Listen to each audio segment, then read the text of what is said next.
welcome back to From Bench to Bedside. Welcome to my first mini episode where I'm not going to dive into the historical path of a disease, but I'm going to talk about headlines of today. One thing that's really been hitting the airwaves has been white lung syndrome. So we're going to talk about that. We're going to talk about immunity debt. We're going to talk about SARS-CoV-2 and other respiratory viruses around the world and the surges that we are now seeing in the winter.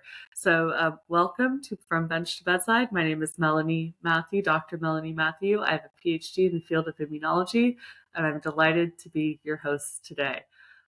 So what is going on with this concept of immunity debt? I first encountered it when I was trying to teach people about immunology and vaccines and respiratory viruses online on social media. And I kept seeing people say, don't wear a mask, it's going to weaken your immune system. And I was like, what? That's totally insane. That doesn't make any sense. So to me, it was kind of just this shadowy conspiracy theory idea.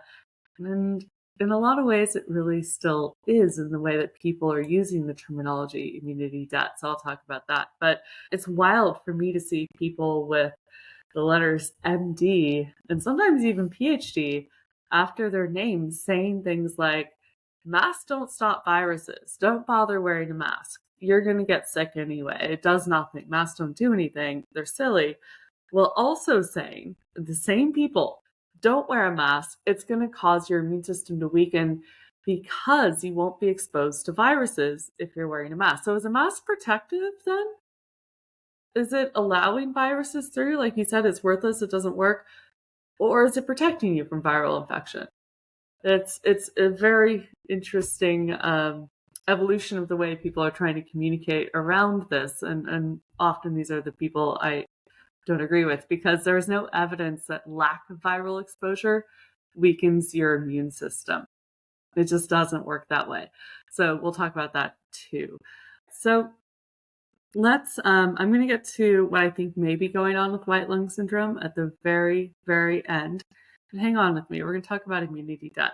So immunity debt is not something you would find in a textbook. It's this concept that children were going to get sick more often when they went back to school because they hadn't been recently exposed to pathogens.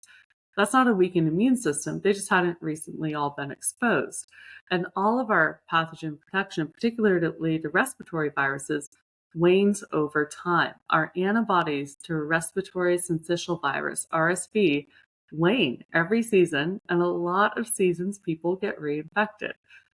That timing idea was first floated by a French group, and it was just popularized and grabbed hold of and taking down a road they never intended, so much so they needed to publish again clarifications of what they were actually trying to say. People took the science way out of context, but they went on to say they never affirmed NPIs. So NPIs being non-pharmaceutical interventions, things like wearing masks, social distancing, etc. They never said that would weaken your immune response. They came out and said, listen, guys, this is not what we're saying. Or that lack of exposure to pathogens, such as respiratory syncytial virus, RSV, and influenza, could irrevocably damage your immune response. This is all total scare tactic fantasy. They really just said, hey, timing may shift due to sudden new school exposure. That's it. But the problem is what we saw around the world is that not only did timing shift, but severity is shifting. And also kids that never went into lockdown experienced respiratory virus surges that were significantly larger in magnitude during the 2022-2023 respiratory illness season. I'm going to show you some of that data as well. All right. So what do we know about the immune system? What are some really well-established facts? Basic fact, not being exposed to a virus does not weaken your immune system. It just doesn't get an education around what that particular pathogen is. But if you've been exposed to it before, you're an adult and you're exposed as a kid, you do have memory immune cells. They exist. What happens with viral transmission if you are immunocompromised. So this is the teaching session. You can find this stuff in textbooks. Okay, this is pretty well established. If you're immunocompromised, you are more likely to become sick when you are exposed to a pathogen. If you put someone who is not immunocompromised next to someone who is immunocompromised and give them a very low dose of virus, the non immunocompromised person is unlikely to get sick, even though the immunocompromised person may get sick. All right? Facts of life, less virus required to make someone who's immunocompromised sick. When someone who's immunocompromised is sick, they will often have a worse course of disease. It is more likely to be medically attended, including doctor visits, hospitals, etc. If you are immunocompromised, you are more likely to have a higher viral load. The virus can replicate more easily in your system, and that means you can spread it more easily to other people because there's more virus there. Okay, the virus is just not controlled as well. All right, and I'm sorry, I know immunocompromised people, you must feel like I'm picking on you, but I'm trying to make sure that everyone understands what happens when someone is immunocompromised. If a population in general is suffering, a large group of the population is immunocompromised, people can become more sick more easily and virus can spread more quickly. It's like having, for my researchers in my audience, it's like having an immunocompromised mouse colony. Sickness will spread like wildfire in that mouse colony, whereas a non-immunocompromised mouse colony may not even get sick, right? We know this. So this is now established in your minds, I hope. This is basic kind of immunology 101. Let's talk about RSV and just infection dynamics in general, right? So we know that respiratory virus antibody levels wane. They always do, because it doesn't make sense for our immune system to be making lots of antibodies against a pathogen we're not fighting anymore. So I'm going to use, let's see, a military analogy. You send the troops in because there's a brand new virus and all the troops are getting rid of the virus. The virus is gone. Yay, you're healthy.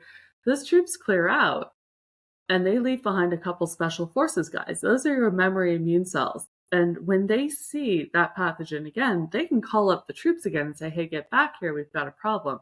But if there's no problem there, why would you spend all of your energy and all of your troops to be fighting a virus that isn't there?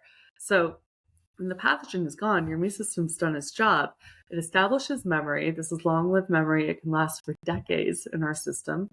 And that's it. Your antibody levels wane. There's no need to keep making them. So this is from Clinical Microbiology Reviews, April 1999. This was published, and it's pretty well established, but published over 2 decades ago.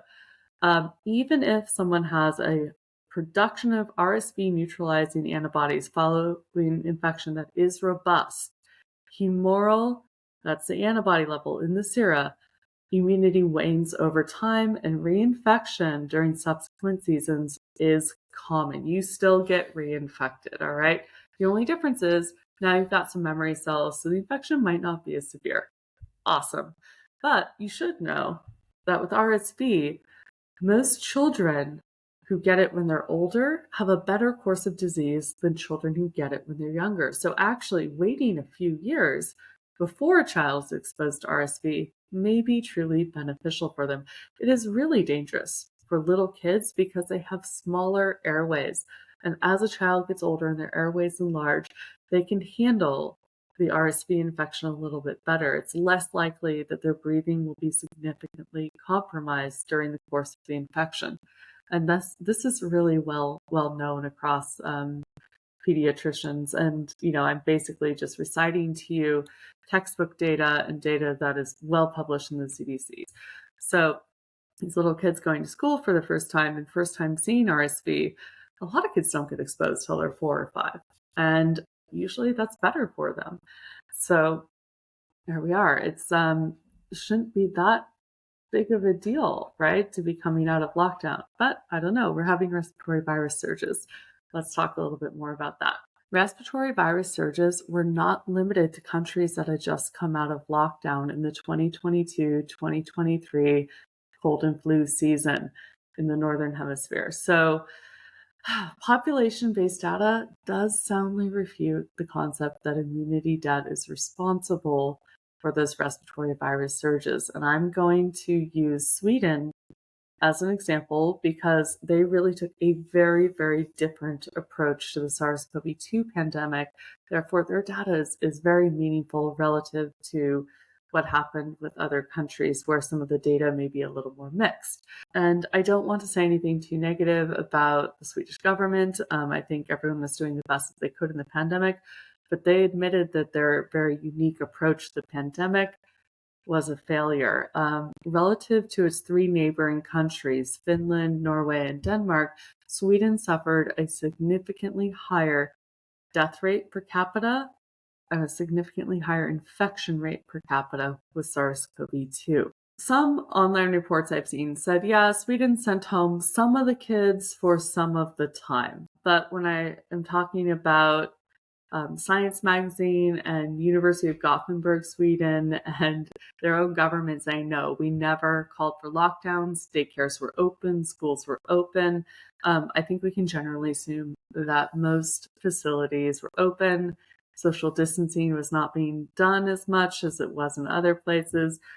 Schools and daycares were open. And certainly in-person studies and hybrid studies were back in full swing in 2021, early 2021. So even if they were sent home for a little bit, it wasn't for that long, okay? All right, so these kids and adults were experiencing continued pathogen exposure in their environment. So what happened with influenza in the winter 2022-2023? It was much higher cases per population in 0 to 4-year-olds, 5 to 14-year-olds, 15 to 39-year-olds, 40 to 64-year-olds. And the 65 plus, it was higher than the prior 2 years when they hadn't locked down, but it was still lower than their 2017-2018 influenza season. I'm not sure what was going on in that age group for that influenza season. Maybe it was a vaccine mismatch. I'm not sure. And you can see that from 2019 to 2020, there is an increase. So in general, 2021 to 2022 had a higher rate of influenza infection in age groups 5 and up. 0 to 4 is about the same as their 19 to 2020. And then it went even higher for 2022, 2023. Weird, because they never locked down, right? And then their influenza season started earlier. So I should be showing all these figures on the screen, both for their 0 to 4 years old and their 65 and older. And I'm not like leaving out some graphs on purpose. They just really only showed certain populations. But yeah, influenza infections much earlier than prior flu seasons and significantly higher in these groups. And then last but not least, how many people are admitted to the ICU for influenza during the 2022-2023 cold and flu season? It was higher. It was significantly higher than prior years, and it started much earlier. Okay, so bad respiratory virus infection season, just like we saw in our triple-demic here in the United States for influenza in Sweden, even though they never locked down. Now let's look at RSV. And I apologize that the figure legends are in Swedish. The only data I could get from them was through this PDF on the Swedish government website, and it was not translated into English. I couldn't figure out how to do it. But in general, you can see the same trend.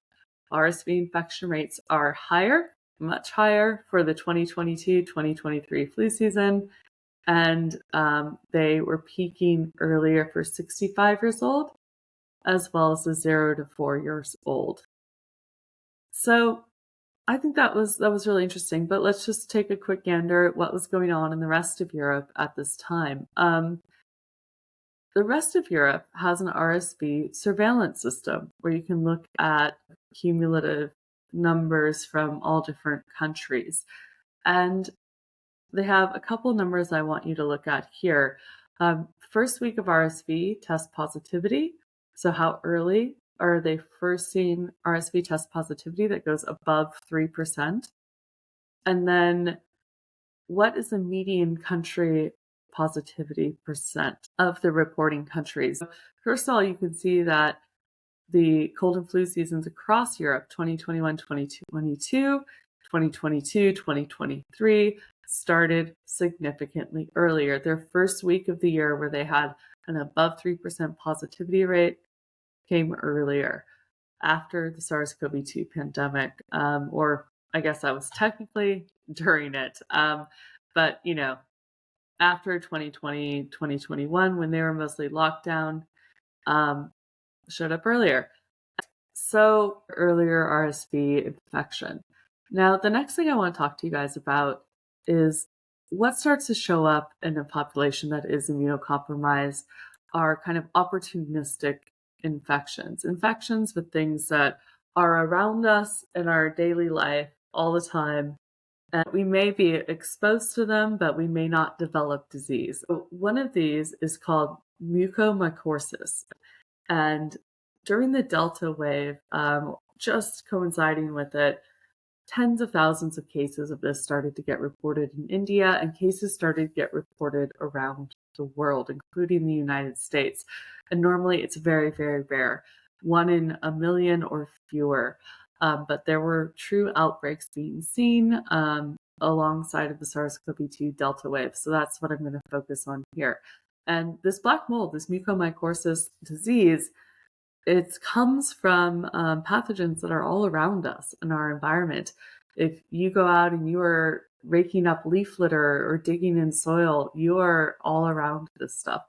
And most of us just don't get infected, right? So you can't claim that people weren't being exposed to this. But let's talk about what happened in Arkansas in the United States.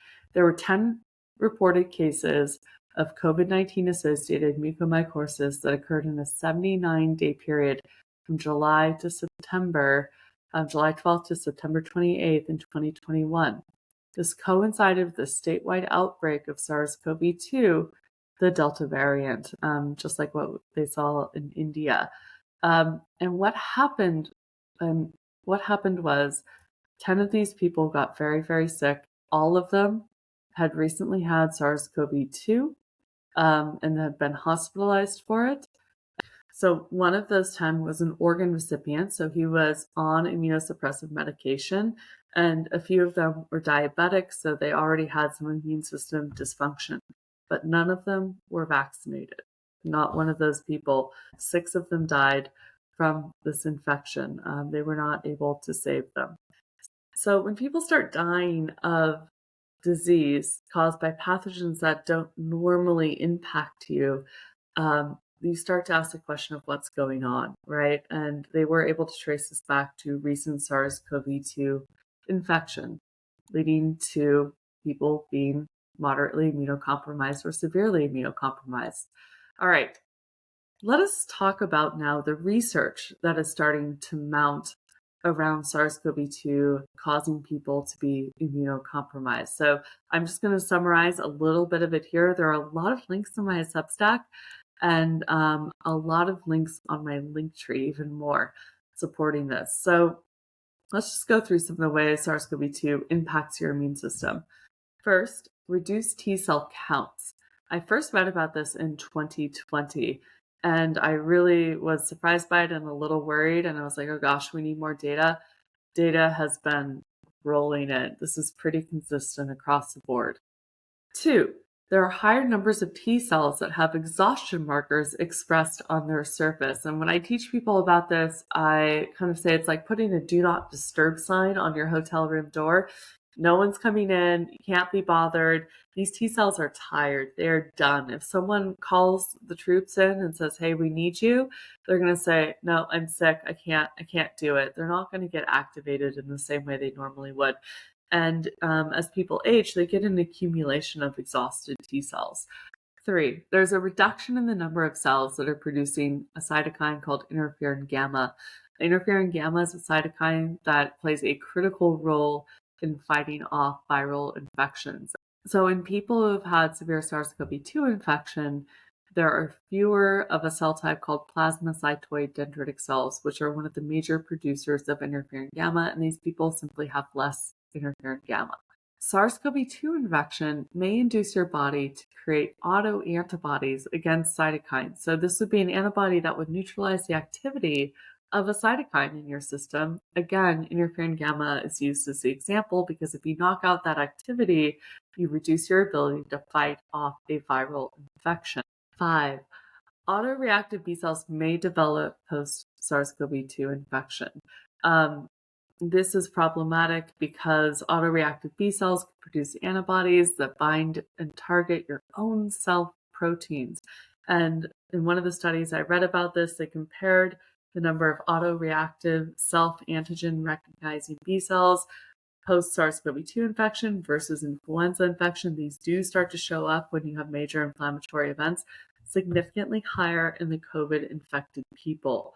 If you have autoantibodies, it does not necessarily mean you have autoimmune disease, but it is a hallmark of autoimmune disease. So we can develop autoantibodies once in a while, they go away, your immune system controls them, but they all are usually a hallmark of autoimmune disease development. All right, changes in innate immune responses. So this one is interesting. So I've been mostly talking about your adaptive immune response, your B cells, your T cells. They're recognizing that pathogen specifically. They've got that wanted poster. They know what he looks like. Your innate immune system is something that shows up to allow for a general blanket response. Hey, there's been some damage. We recognize a basic ancient signature that says, hey, it might be bacteria. It's probably virus.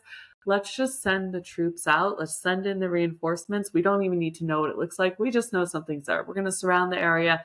We're going to shut it down. We're going to maybe take out some of these bacterial or parasitic or viral pathogens in the meantime.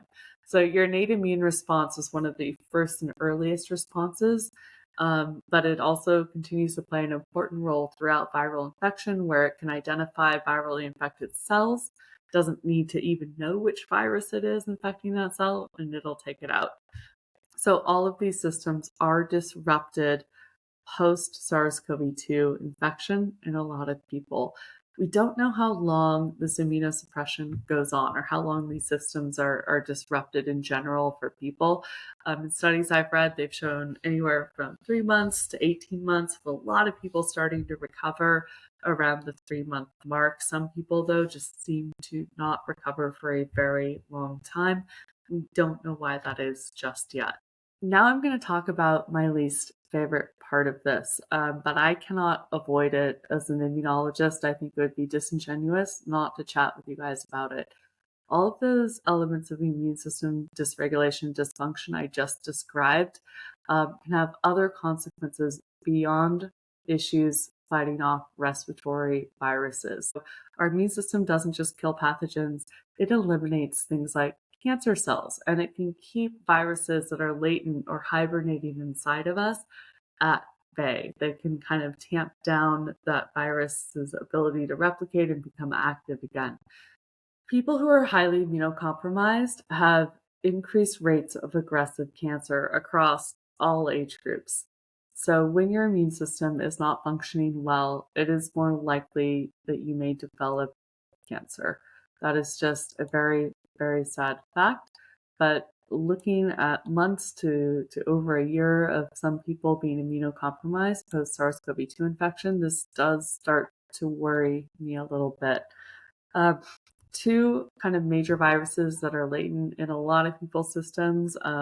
I was too old to get the chickenpox vaccine. I'd already had it, but herpes zoster is in a lot of us. If you've had chickenpox, you have latent herpes zoster in your nervous system, and it can reemerge if you have an immune system dysregulation. So, a retrospective study in 2022 looked at about 400,000 people over the age of 50 and compared those who had contracted COVID and those who hadn't.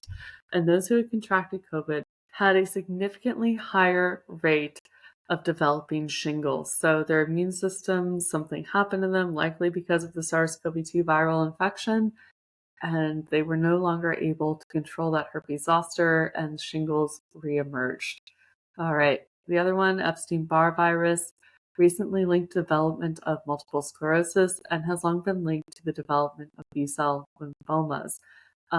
Epstein-Barr virus resurgence and reactivation has been seen and documented in people with severe illness, severe SARS-CoV-2 infection, or long COVID. And last but not least, our immune systems live in this fine-tuned balance, and throwing off the system can potentially lead to development of autoimmune disease. A very recently published cohort study that looked at 3.8 million people found significantly higher rates of autoimmune disease post SARS-CoV-2 infection. Some of these autoimmune diseases, the list is in my Substack, include rheumatoid arthritis, systemic sclerosis, systemic lupus erythematosus, SLE, Sjogren's syndrome, Behçet's disease, vasculitis, psoriasis, inflammatory bowel disease, celiac disease, and type 1 diabetes. This is the type of diabetes where the beta islet cells in your pancreas stop producing insulin and you're insulin dependent for the rest of your life. No diet or exercise will reverse that. Given all of that data and understanding that there is a mass body of literature starting to develop showing that SARS-CoV-2 impacts your immune system, I am inclined as a scientist to think that this has something to do with us going into now our second season of significant respiratory virus infections. This is why I think it's time to retire this idea of immunity debt. First of all, it's not supported by data from countries that didn't lock down.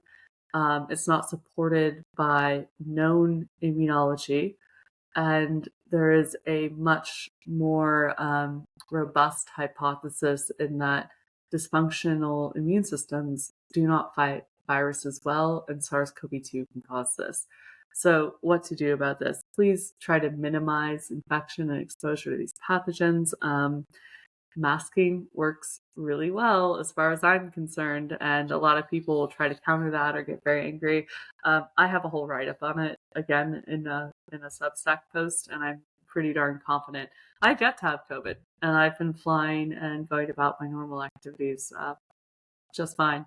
So this is, something that worries me a little bit about how we're approaching this white lung syndrome, because no one's talking about the elephant in the room yet again, and that is SARS-CoV-2. We know that children who get SARS-CoV-2, severe SARS-CoV-2, so much so that they end up having chest x-rays, will often have nodules and accumulation of kind of white matter and fluid in the lungs. It doesn't look so good in their lungs. There are plenty of case studies online. You can go ahead and look at that radiology if you're really interested. Now we're seeing a lot of kids show up with severe respiratory virus symptoms. They're going to the hospital. They're given a chest x-ray. That's kind of standard procedure. And people are seeing whitish material in their lungs. My question is this because they had prior SARS-CoV-2 infection that caused damage to their lungs that was pre-existing? And or now that they have damaged lung tissue because of SARS-CoV-2 infection, and perhaps they are a little bit immunocompromised, they're having worse respiratory virus infection that is making that white lung kind of syndrome show up. These are all possibilities, and I'm sure there are a few more out there I didn't think of. But as far as we know, circling back to the white lung syndrome, this is being caused by known pathogens. The lung damage, though, that we are seeing is new, and the only thing I can think of that caused that was SARS-CoV-2. All right, you guys, thank you for joining me on this first mini episode. It didn't feel so mini, but I felt like there's a lot of teaching to do and a lot of interesting things to get through to help you understand where I was coming from with my hypotheses here. And I will see you next time.